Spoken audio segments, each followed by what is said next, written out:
Okay, magandang gabi po sa ating lahat at heto panibagong update na naman ang ating gagawin. Dito sa aking sasakyan tayo nagba-vlog ngayon, no? Kasi po may bago pong mga developments, itong mga maiinit na issue ngayon sa ating lipunan dito sa ating bansa. Una nating pag-uusapan ay ito nga si DILG John Vic Rimulya. May bago siyang isiniwalat patungkol po dito kay Vice President Inday Sara Duterte. Tinanong siya ng isang reporter kung totoo ba na itong si VP Sara ay nakipag-usap dito kay anong tawag diyan? Ni Madriaga. Kasi pautot naman ito ni Madriaga, di ba? Na pinuntahan raw siya ni VP Sara sa kanyang preso, no? Pero yun pala, nakalap raw, di umano ha, kasi si John Vic Rimulya po ang nagsabi nito na instead na si Madriaga yung kinausap ni BP Sara, ay na may nakalap raw silang CCTV at impormasyon sa logbook na ito raw si VP Sara ay si Arnie Teves raw ang kausap, hindi raw si Madriaga. Mamaya ipapakita ko yung video na yan kung saan mismo galing po sa bibig ni John Vic Rimulya na si VP Sara po ay pumunta doon sa preso at binisita raw o nagkausap raw, nagkumustahan raw sina Arnie Teves. Mamaya linawin natin yan at magre-react tayo dito sa issue na ito ha. Kasi ang daming mga speculation, ang daming mga sabi-sabi na si VP Sara na naman ang pinag ano nila, may kasalanan, kasabwat raw kung ano-anong mga pautot nila ba, no? Nagkausap raw sila ni Teves tapos ano na raw? May sindikato raw si VP Sara, mga ganong istorya. Mamaya pag-usapan natin 'yan. I-analyze natin 'yan at ipagtanggol natin yung mga bumatikos kay VP Sara. At heto, pinaka-latest ito, bagong CCTV footage ni Yusek Cabral at ang kanyang driver nakita doon sa hotel. Okay? Ipapakita ko mismo sa inyo itong bagong CCTV ni Cabral. Mamaya, okay? I-analyze natin bakit ganun po ang mga nangyari. Okay? At ito pa, ito raw katawan ni Yusek Cabral ay naging positive raw sa isang antidepressants. Meaning to say, yan ang ipinagtataka ko dito sa balita na ito kasi una nilang sinabi na wala raw silang nakita sa katawan ni Yusek Cabral of signs of yung mga yung mga may gamot na iniinom, kumbaga ganyan-ganyan. Ngayon, may panibagong finding sila na positive raw ito sa antidepressants. May tinitake raw na gamot itong si Yusek Cabral na antidepressants. Paiba-iba na. Ito yung ano ko ha, bothered talaga ako dito sa script nila kasi paiba-iba yung script eh. Nung una, hindi, wala raw signs of may iniinom na mga gamot. Ngayon naman, positive sa antidepressants. Ano ba talaga? Ano ba talaga ang script ninyo dito? Di ba? Mamaya, pag-usapan natin yan. At ito, ipapakita ko sa inyo ang video nitong si Congressman Liviste na medyo delikado itong si Congressman Liviste ngayon kasi ang dami na pong mga government officials na nagbabanta sa kanya, no? Na kapag inexpose mo yan, yung files na yan, yung dokumento na yan ni Yusek Cabral, tinatakot na siya. Kasi marami po sa mga mismo inamin po ni Yusek Cabral na ang dami na pong nagagalit sa kanya. Kasi parang ayaw, merong mga taong ayaw i-expose itong kabalastugan na mga insertions. 'Di ba? Itong mga dokumento, itong mga files, galing kay Yusek Cabral na yan po ang gustong makita, malaman kung sino yung mga government official na nag-i-insert doon. Tapos ang daming nagagalit. Hindi ko maintindihan kung nagagalit kayo kay Yusek Cabral, ay kay Leviste, o yan ang gusto nating taong bayan na ilatag lahat ng mga kabalastugan ng gobyerno. Importante itong mga files na ito, itong mga dokumento na ito. Ito yung nagpapatunay kung tama ba yung sinabi ni Zaldico. Bakit? Takot kayong malaman na may ini-insert yung presidente, Martin Romualdez, Liza Tanas, at itong si Sandro Marcos? Bakit? Takot kayo? Dito natin malaman kung nagsasabi ba ng totoo si Zaldico. Okay? So, yun po ang ating topic ngayon, araw na ito. Okay? Yan po ang mga pag-uusapan natin. Pero guys, bago ang lahat, bago natin ito pag-uusapan, help me po muna na i-like at saka i-share itong video na ito para kakalat ito sa taong bayan. Marami po ang makaalam sa mga nangyayari ngayon sa ating bansa. Okay? Like and share na ha. And sa mga first time lang dito sa aking channel, sa Donmar TV, mag-subscribe na po kayo. Kasi kapag nakasubscribe kayo, updated kayo sa ating mga trending na balita. Libre lang ang mag-subscribe. Walang bayad yan. Pindutin nyo lang ang subscribe button. Okay? Para updated naman kayo. Subscribe. Okay? Heto yung hinihintay ninyo. Pakinggan natin mismo itong si anong tawag dito? Si John Vic Remulla. Okay? Kayo nang humusga ha. Pakinggan ninyo itong sinabi ni John Vic Remulla. Play natin yung video. Secretary, binabanggit po ng abogado ni Madriaga na si VP Sara ay pumunta sa BGMP. Sa inyo ho ba, napacheck nyo na po ba sa BGMP kung merong CCTV, merong visitation documents, kung pumunta ba talaga si VP Sara sa BGMP sa Camp Bagong Diwa? Pumunta siya ron pero kinausap niya si Arnie Tevez, hindi si Madriaga. Si Arnie Tevez? Si Arnie Tevez ang usap. May CCTV po nung footage? I think so. May records yung warden, pinakita. The warden was there present during the meeting. Wala naman daw pinag-usapan masyado, kundi nagkumustahan lang. So, that was the extent of the report to me.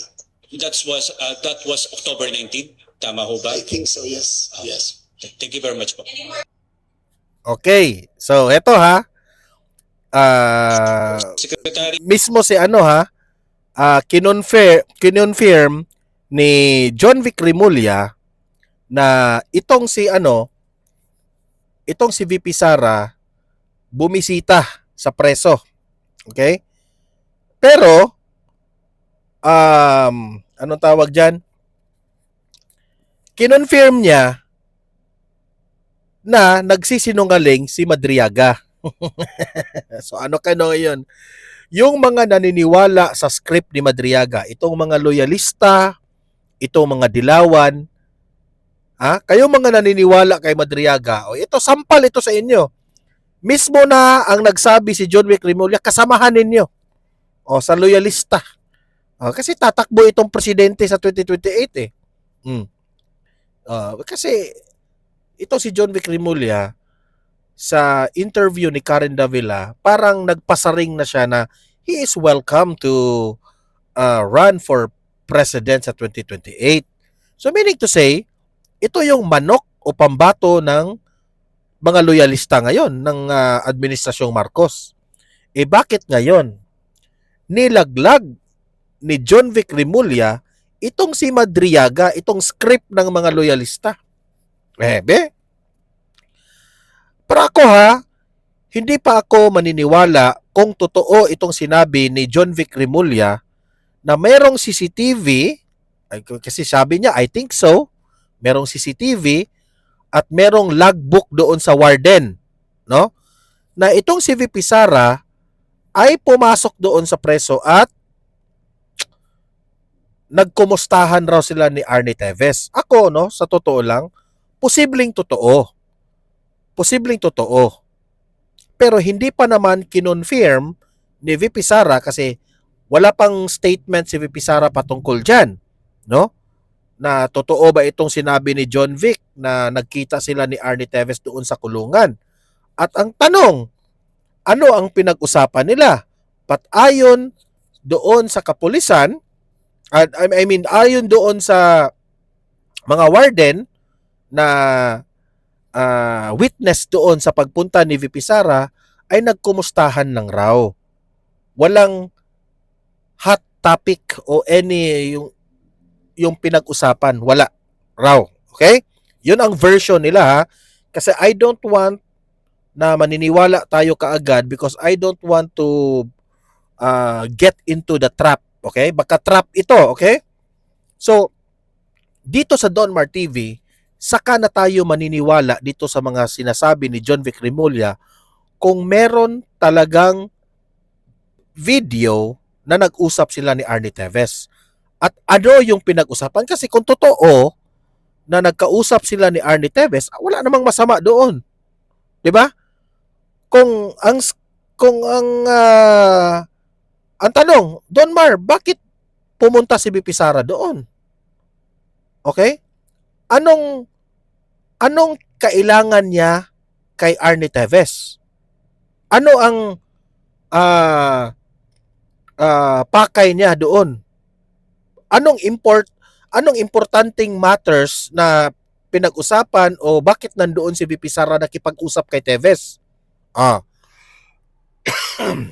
Ako unang-una, ang mga Duterte po, especially itong si former President Duterte at itong si Teves, I should say, no, matagal na po silang magkaibigan. Okay? Kasi po unang-una, itong si Congressman Teves ay dati pong PDP laban. I think PDP laban pa nga until now no? I think PDP laban pa rin. Nang sinuportahan ni Arnie Teves ay si Manny Pacquiao. At that time kasi dalawang faction yung at that time nag-away-away sila ni sino yung isa, yung si yung isang senator na nag-away sila doon, no? Yung isang senador pumanig doon kay Manny Pacquiao na to run for president. Pero nagalit yung isa, Coco Pimentel, I remember. At dito naman sa isang faction, kalimutan ko yung isang pangalan doon na sa PDP laban, ay ang gusto naman nilang suportahan at that time si Bongo or si Bato de la Rosa. Walang masyadong kasi po unang-una naghihintay sila sa desisyon ni VP Sara at that time. So, talking about the PDP laban, magkaibigan na yan ng mga Duterte at Teves. Okay? At duda ako, ito lang this is my wild guess. Kasi marami pong nagtatanong sa akin, Donmar, bakit naman pupunta si VP Sara kay Teves? Bakit naman niya bibisitahin Bakit naman niya bibisitahin si Teves? Anong purpose niya? Yan ang malaking tanong. Ako sa tingin ko siguro si VP Sara ay meron pong ibang pakay doon, no? Hindi natin alam. Saka nagkataon lang na nandoon siguro si Teves at nagkumustahan lang. Pwedeng ganon Ito, I might be wrong, I might be correct, pero yun ang sa tingin ko. Wala naman sigurong intensyon si VP Sara doon na makipag-usap na meron silang plano o kung ano ang plano. Sa tingin ko, nagkumustahan lang dahil nagkita doon. Okay? So, ano ang point ko dito?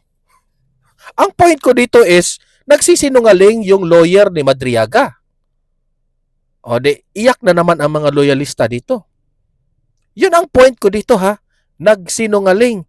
Meaning to say, mismo si John Vic Remulla could testify na yung affidavit ni Madriaga, wala ng kredibilidad. Okay? So yung pinagbibintangan ninyo na si VP Sara ay tumatanggap ng pera ng Pogo, pera ng mga drug lords di umano, yan po ay kasilikuyang kasinungalingan. Kathang isip. Di ba?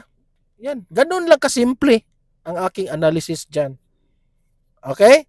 O, heto. Punta tayo sa next topic natin. GMA. Ito na yung bagong CCTV na ipinakita ngayon, no? Na nag-check-in sa hotel itong si Yuse Cabral at ang kanyang driver. Okay? Bakit ba ito pinakita? Kasi may oras ito eh. May oras. Ano nakalagay dito? Ito yung binalita ng GMA. Exclusive. Nakuha ng GMA Integrated News ang CCTV footage sa Ion Hotel kung saan nag-check-in ang dating DPWH Undersecretary Catalina Cabral kasama ang kanyang driver. So meaning to say, tama yung sinabi ng driver na nag-check-in sila. Kasi sabi ng driver, nung umaga, pumunta sila doon sa curve. Yun sa, ano yung daan na yun? Coney Road? Coney Road ba yun? Oh. Coney Road? Kalimutan ko. Umupo si Yuse Cabral doon sa may parang barrier, di ba? Na nakakatakot. Tapos, sinita sila ng pulis. May dumaan doon, sinita sila ng pulis, siguro sinabihan sila, ma'am, huwag kayong magtambay dito kasi delikado itong lugar na ito. Pagkatapos doon, na nangyari yun, kasi sabi ni yung driver, 10 o'clock raw yun ng umaga. Kaya may nakakuha rin ng CCTV at that time na dumaan yung mga around 10 o'clock, di ba? So, confirm raw na si Yuse Cabral yun, 10 o'clock. Pagkatapos, ay nakita na po itong CCTV. Ito yung ipinagtataka ko.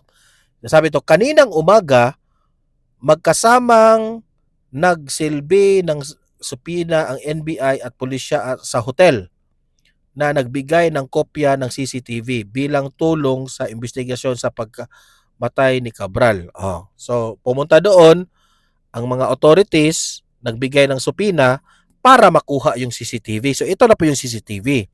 Sabi dito, sa nakalap na impormasyon ng GMA News, makikita sa footage ang pagdating ni Cabral sa hotel, pati ang kanyang mismong pag-check-in sa hotel. Okay? Abangan ang buong report mamaya. I-play natin ang video ha. I-play natin ang video. Play. Yan.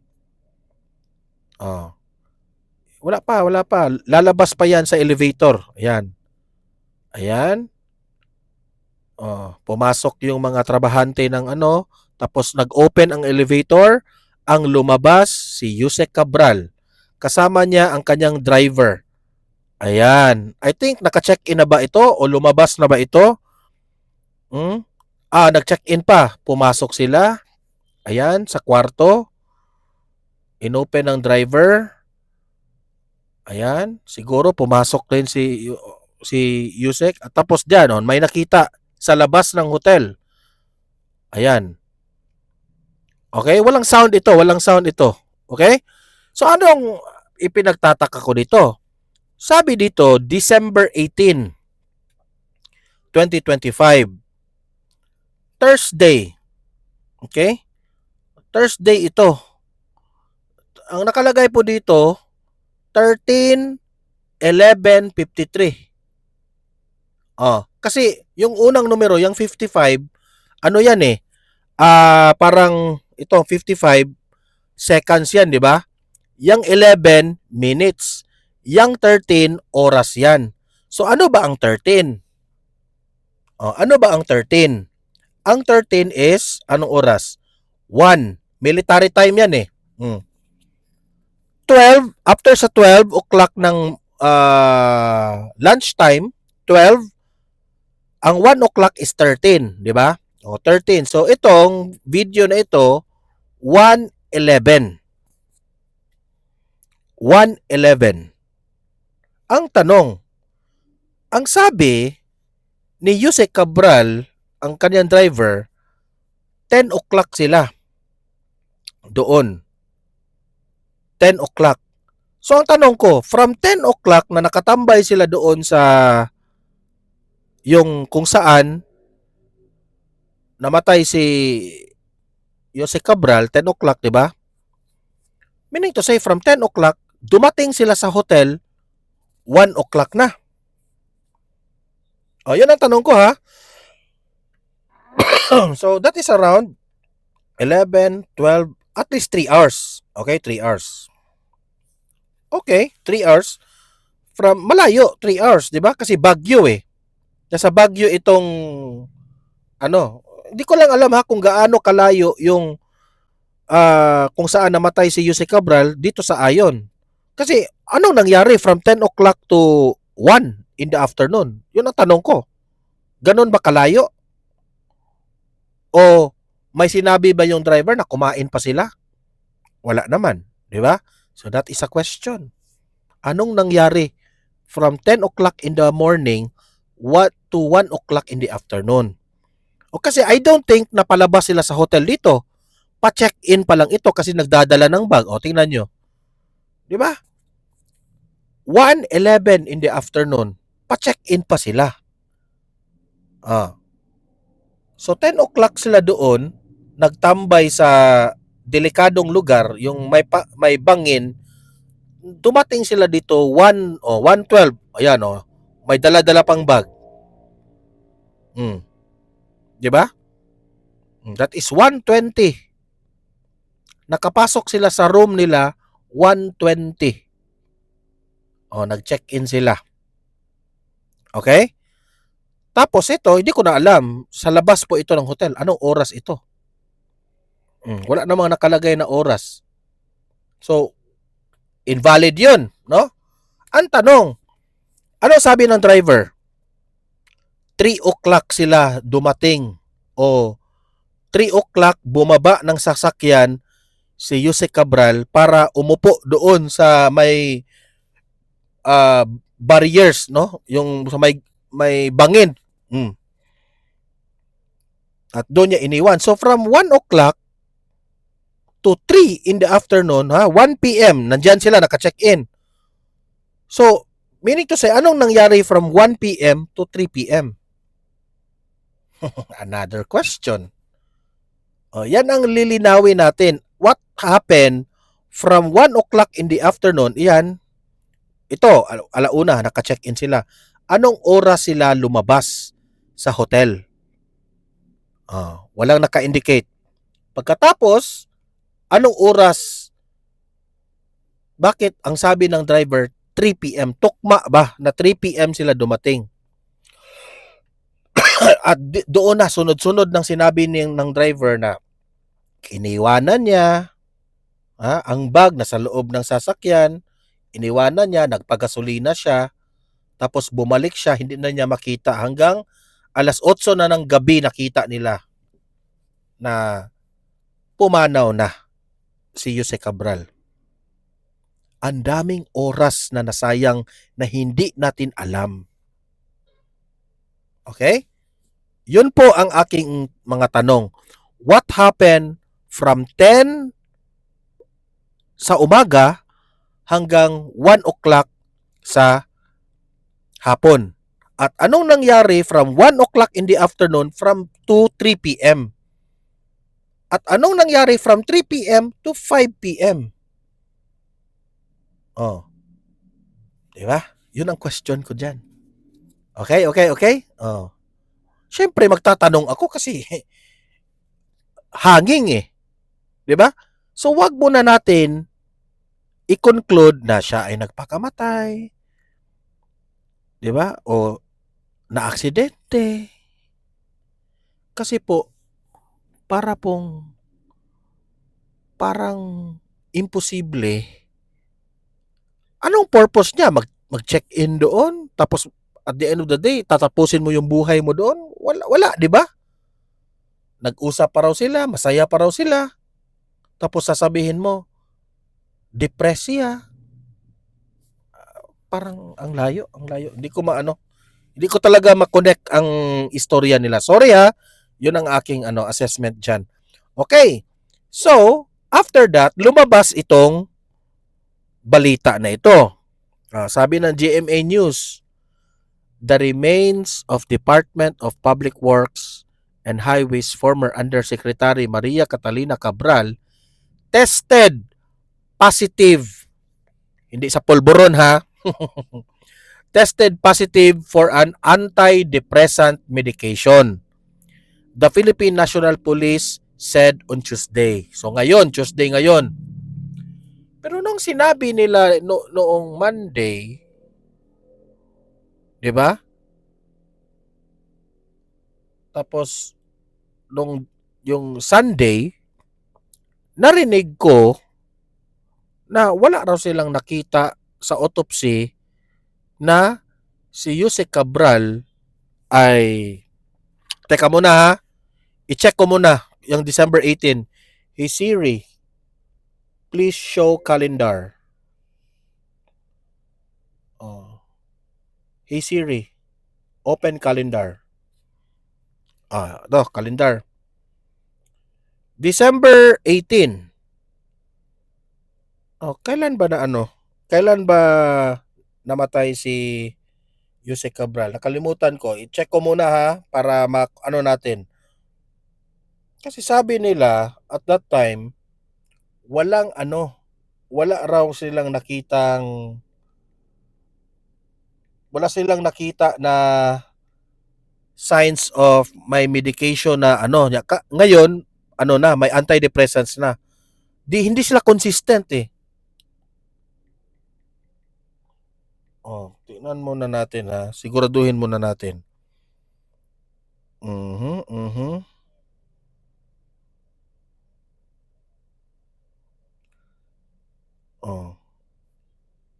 Teka muna. What date ba yun? Siguraduhin ko muna ha. Chat GPT natin. Kasi ang hirap eh.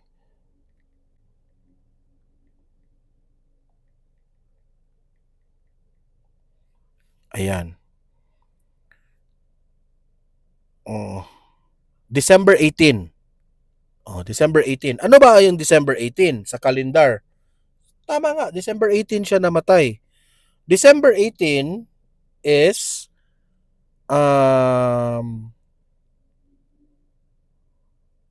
I think ito? December 18 is Thursday. Okay? Nabalita na ito Friday ng gabi.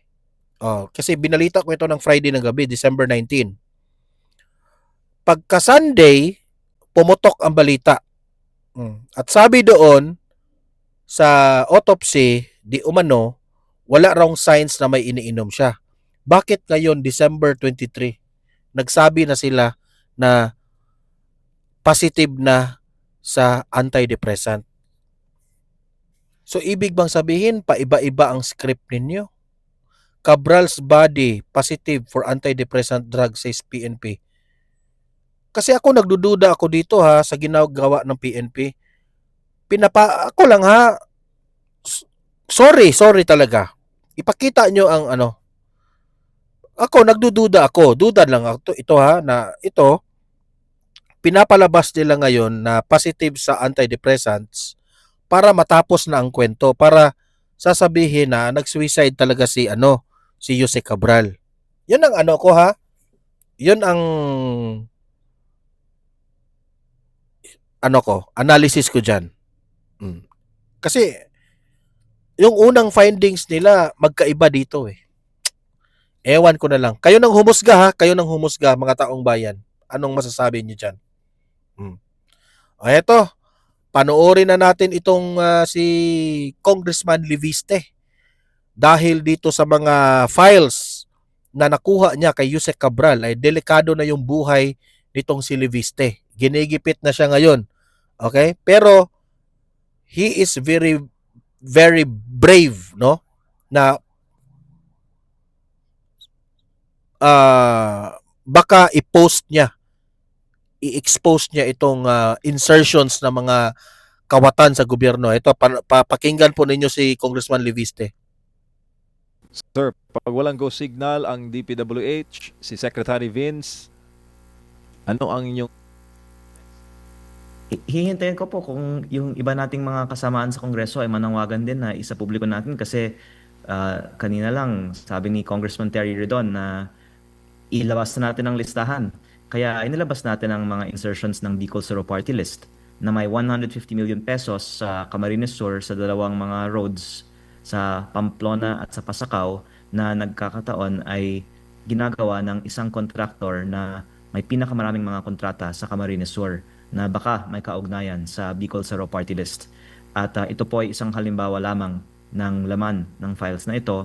At kung ang iba pang mga kaibigan natin sa Kongreso ay manawagan na isa publiko ang kanilang mga insertions, then ilalabas natin po ang kanilang mga insertions. Sir, bago lang ulit si Partner Admar, yung mga staff ng office ni former Yusek Cabral, sila po ba'y dumulog sa inyo, sir, humingi ng tulong?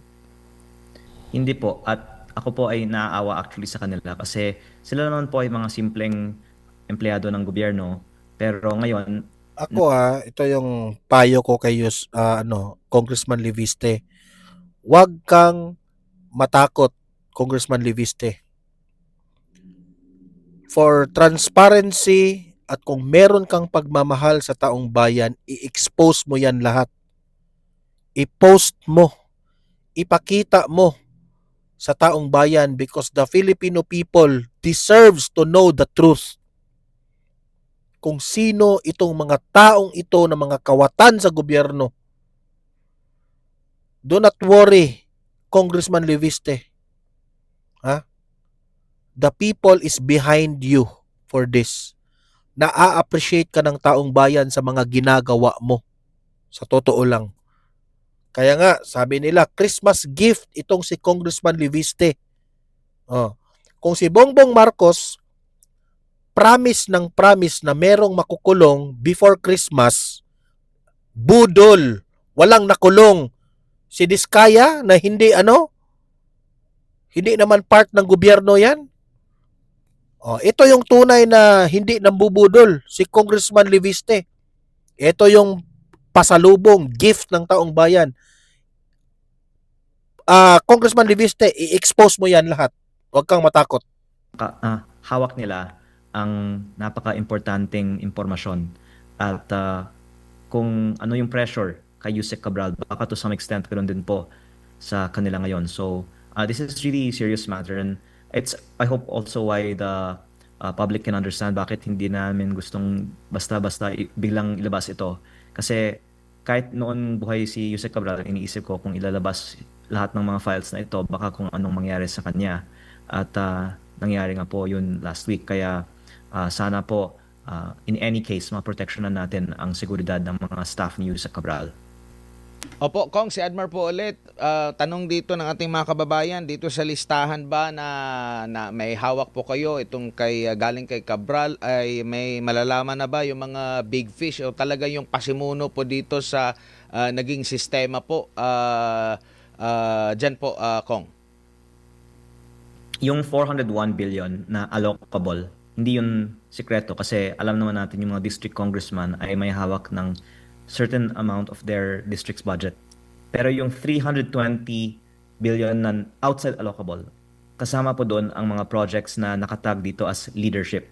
Kaya hindi necessarily lahat po ng mga additional budget ay nakapangalan. Pero may mga codes na baka kung may House inquiry on DPWH budget insertions, pwede nating tignan, okay, lahat ng mga proyekto dito na nakatag as leadership, ano yung pattern, no? Ano yung findings natin? At sana malalaman sa investigasyon na yon sino yung big fish behind the leadership fund insertions. Opo, yung bang files na pinakita na kamakailan ni Congressman Zaldico, halos ganun din po ba? May nakita rin po ba kayong magkakapareho, Kong? Actually, gusto ko lang pong linawin sa inyong viewers na ang file ni Congressman Zaldico ay BICAM insertion, 81 billion sa DPWH. At yung file ni Yusek Cabral ay NEP mula sa DPWH pa lang, 721. Ang naging total budget ng DPWH sa 2025 ay 1 trillion. At ang mga insertions therefore ni Kong Zaldico ay wala sa DPWH NEP. Yun ay dinagdagan lang sa dulo. Sa sarili kong distrito, meron 1 billion naman na kasama sa listahan ni Kong Zaldico. At yun po ay isang proyekto na talagang maanomalya kasi hindi siya ni-request ng barangay. Konti lang ang tao doon. Actually, nasa private property. Itong 1 billion peso slope protection project, yung bundok po nilagyan ng netting. At ang lumalabas ay ito ay project na pinili sa JAP para pagkakitaan. At may ganyang klase mga proyekto din sa NEP insertions ng DPWH. Pero ito po ay on top of pa. Ganun kadami po ang mga maanomalyang project sa DPWH. So, masasabi ba natin na halos lahat ng sa proseso po ng pagbabudget talagang pwedeng magkaroon po ng korupsyon? Nabanggit nyo nga po yung inyong listahan sa NEPA lang. So, sa side pa ito ng executive, tapos dito rin sa BICAM na nandun din na isisingit. So, talagang malawakan na po ito, or possible ba na magkaugnay yung korupsyon doon sa NEPA lang at saka dito sa BICAM po, Kong? Actually, iba-iba naman ang level of corruption sa mga project kasi may mga, halimbawa, maliliit na project, 5 million pesos, multipurpose building, water system, or even farm-to-market road sa bukid na nire-request talaga ng mga barangays na kanilang kailangan. Pero yung mga 300 million, 1 billion peso na mga projects sa lugar na hindi naman nire-request ang mga project na ito, yung mga manomalya, at yun ang nagkakataon na madalas ini-insert sa mga extra budget ng leadership fund o ng BICAM insertion list ni Kong Zaldico. At ang lumalabas po ay on top of the 401 billion na parang yun yung taon-taon ina-allocate sa mga district congressman, biglang lumaki ng 1 trillion pesos yung DPWH budget. Doon po sa extra budget on top of the 401 billion ang mga mas maanomalyang mga proyekto. Opo. Sa nakikita nyo po, kung i-relate natin ito doon sa Bellica ruling ng Supreme Court, marami bang matatamaan dito po sa nabulgar ngayon, Kong? Actually, napakagaling ng mga politiko na noon may post-enactment. Tapos, nagkaroon ng BICAM insertion. Tapos, nung nabooking din po yun, naging NEP insertion na lang. Kaya ako po tinatawagang insertion ito kasi ang mga politiko nga ang proponent pero ang nilalabas ay ang DPWH ang gumawa ng budget. Hanggang ngayon, dinedeny ng DPWH na ang mga politiko ang nagpapasok ng mga proyekto sa National Expenditure Program. At actually, very serious talaga yung misrepresentation. Ito yung nagpapatunay ha. Ito yung nagpapatunay na confirmation nitong si Congressman Liviste na mga politiko talaga ang mga nag-i-insert. Mga politiko ang hindi po dapat mga contractors ang makukulong. Sa akin lang ha, ang mga contractors ay tumatanggap lamang po sa proyekto. Itong mga contractors na ito, pagtanggap nila sa pera, kailangan silang magbigay dito sa mga congressman na ito. Kasi kung hindi sila magbibigay, madedo sila. Wala silang proyekto sa susunod na May na yan, may mutual na yan na Kung yung iba nga, hindi nga mutual Sasabihin ng mga congressman, maglalagay ako ng 100 million ha, dito sa project na ito ha. Ibalik mo sa akin ang ang 60 million. Ang 40 million, ikaw na bahala. Ikaw na ang bahala sa mga district engineer, ganun, ganyan. Pwedeng ganun. Example lang itong ginagawa ko ha. May pinag-usapan na yan. Kaya nga ako naawa sa mga contractors, mga private yan, hindi yan involved sa Tama itong sinabi niya. Ito yung nagpapatunay, itong sinabi ni Congressman Liviste na ang number one na may kasalanan dito, government officials, mga congressman, mga kontraktor, mga putang ina ninyo. Ng DPWH na ito. Kasi kahit sa Kongreso, kaming lahat ay hinihingan at nagbibigay ng minimum 150 million peso per congressman. Actually, kanina lang sa Kongreso, Sinasabi ko na huwag na nating itago. Alam naman nating lahat na nagsasubmit tayo ng mga listahan. Ayon din sa mga request ng aming mga barangays. Pero ayaw aminin ng ibang mga congressman na may 150 million pesos tayo per year na minimum submission to DPWH. Baka kasi may iilan na hindi maganda naman ang mga ipinapasok sa kanilang 150 million. Pero kung wala naman tayong itinatago, dapat nating ipagmalaki saan natin ipinasok itong 150 million. Pero sa mga pangyayari pong ito Kong, no, sa kabuuan po, meron po ba kayong nakikita or needed pa ba na may isang batas ukol nga po dito sa pagbabudget po natin, or ipapanukalang batas or meron ng existing na batas o talagang i-separate na lang po ng tuluyan para maiwasan kasi nababahira na po ng masamang imahe lalo na po sa Kongreso po, Kong, no, sad to say, pero kumbaga lagi kasing nababanggit na sila yung mga pasimuno nito, sila talaga yung nagba-back up niyan. Why not na talagang trabaho lang ng mga nasa Kongreso ay magpanday lang po ng batas at hayaan na lang po yung executive ang talagang manguna dyan sa tulong na rin ng mga mayors para lubos na kumbaga yung trabaho din nila at maiwasan na po ito, Kong, kakayanin ba or still mahahanapan pa rin yan ng butas po? I agree na dapat yung mga LGUs maging mas involved sa mga projects kasi napansin ko sa aking distrito, mas maganda naman ang quality at presyo ng mga LGU projects. At ang DPWH ay actually may provision sa bagong budget na pwedeng i-devolve na lang sa LGU ang implementation ng certain projects.